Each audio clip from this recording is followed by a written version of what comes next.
I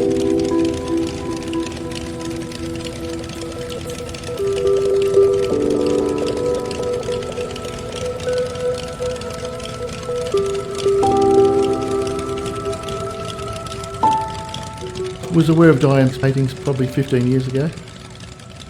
When you look at her works, especially the works done in the last 5 to 10 years, it reminds the viewer of the great American artist Edward Hopper. I call it contemporary realism because what she's been able to do is go from doing still life paintings into something that's rather more mysterious, and it's real because it looks real. But what she's been able to do is twist her images around to make them mysterious, to make them not quite right. Contemporary realism overseas is quite a huge industry, and she's probably one of the greatest exponents of her subject matter. To changing my current series from what I was doing, the females in rooms where it was more about restrictions that we put on ourselves, about feeling disconnected. And I felt I needed to be a bit free. I needed to get back to my roots. When I was younger, I loved jumping in the car and just driving away and getting away. And so the women have moved to a different environment, but it's still this like psychological thing of this environment on their own, how they're dealing with life or what else is happening, what's happening around the car. Are they driving away from something? Are they driving to something? So it is a follow-on. It's just moved from the interior of a house to the interior of a car. When you start to look at the way Dianne positions her femme fatales, her women in her paintings, they are looking away from the viewer. They're hiding themselves.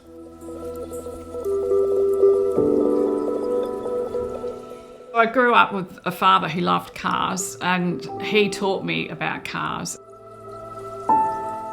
It was the whole thing of cars having their own entity almost.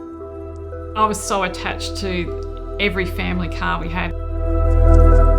Everything revolved around the car. Everything joyous seemed to revolve around the car. So I just associated it with happiness, and I loved the mechanics of it and the beauty of them. Her whole oeuvre of paintings, they are all autobiographical. It has to be a certain look, and it has to be a certain look because it's the look that Dianne imagines herself being in. It's Dianne sitting in these cars. It's her glancing out, looking through the window. The cars are her joy, and she can get in a car herself, by herself.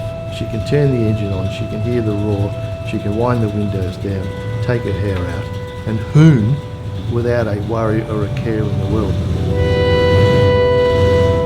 For this series, it's the Freedom series, so I've gone for that 70s vibe. So I've found very 70s models with longer flowing hair.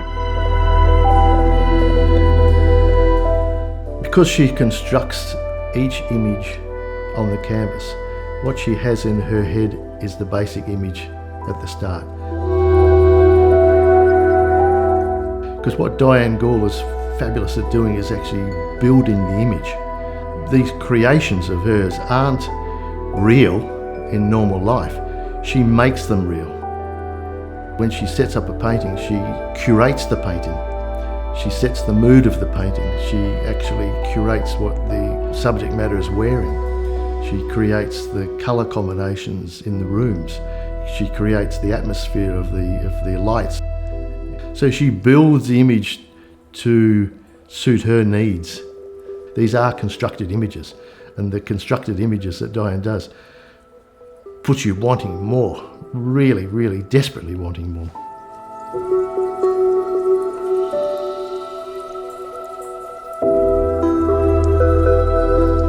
The way I illustrate it, I need certain women that are strong within themselves, so I'm looking for people to reflect myself in some ways. So I usually pick girls that are actually very independent and they just have a certain spark to them. Often pick things from them, but I also ask them to always bring their own favourite dress. And then I'll get them to put on dresses particularly that I have found, so that I get the patterns and the feel of things that I want.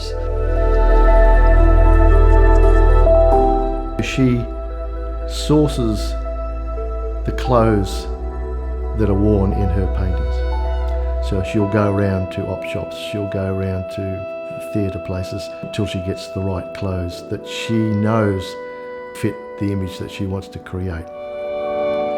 It's not just the clothes, it's the lampshades, it's the figurines, the cars that she chooses. So then we get into the feeling that I want, the cinematic feeling, so that you've got this saturated film noir, but on paint basically. But this contemporary saturated thing that you find in current cinema now, where there's a lot of gels and colour and greens and reds on the faces and pinks and extreme colours. So they look like they're out at night and they're under the city lights.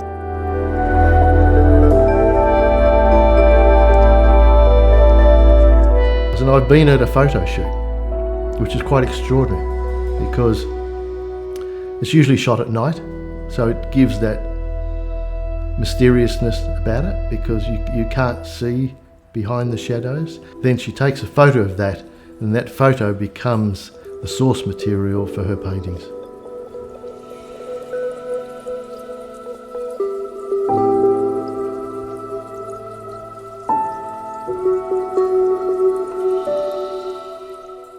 So then we get to the composition. I go through hundreds of photos, come up with something, and then with Photoshop, cut and crop and accentuate the colours, and then I look at it compositionally, is this an interesting painting? Making sure that there are no lines that cross the edges of the canvas that make too diagonals or too extremes or too distracting from what I'm actually trying to say. There's all those mechanics of how to make a painting work. So there are many levels that make the paintings. So everything that comes into these paintings, everything that she collects is a staged outfit, similar to what a film producer or a film director would do when they're shooting a film. So once again, everything's like a jigsaw, everything's related to everything else. I'll settle on something, and then the long process of drawing it out to the canvas and then starting to paint it. You get all to the painting problems of how to paint the shiny metal as opposed to the soft fabric to the face, to the hair. They're all challenging. I love big paintings. I don't care what the economy's doing or what anything else, I'm just doing my own thing. So I've gone back to my roots of wanting to do big paintings, and I really want to hit home with this work. I want people to be really struck. I want them, to stand back and go, wow, look at this colour, and, be hit by it. So the size helps with that. I always want a painting to look like a painting, so I paint in a realistic way, but I still want the brush marks to show through. I even want the canvas a little bit to show through sometimes, like I want you to know that that's created by hand. I'll block it in. Some of those brush marks are just right and some of them aren't right, and sometimes you've got a viscosity of paint, you might get transparency, so you have to put more layers in. And then you'll have to put an isolating layer over the whole surface, so then you can build up on it, and then some of those more transparent colours will hold more body. So you need to glaze and layer, but you want those to sit right on the surface. While I'm doing all those processes, I can't be just working on one, otherwise I'll be sitting around for a couple of weeks twiddling my thumbs in between. The detail in her work is simply extraordinary, and to get that detail it takes a long while to paint. So the time to create a painting might take a year. The whole process from gathering the source material to constructing the stage to then photographing that, and then from photographing that to putting that onto the canvas and painting it can take sometimes a year. The bodywork's probably one of the most important bodywork that she's endeavoured to do, and I think she's going to do 110 car paintings over a period of time, which may take her 10 years. She's got an extraordinary lot of source material already done. She'll be able to just continue to paint. So now, I think, with her mother passed away, she's quit her full-time jobs now. She's a full-time artist and has been for several years. I think now it'll give her the ability and the time to create these wonderful masterpieces that the world can see, and she'll have some amazing exhibitions and put her up there with the best artists in Australia.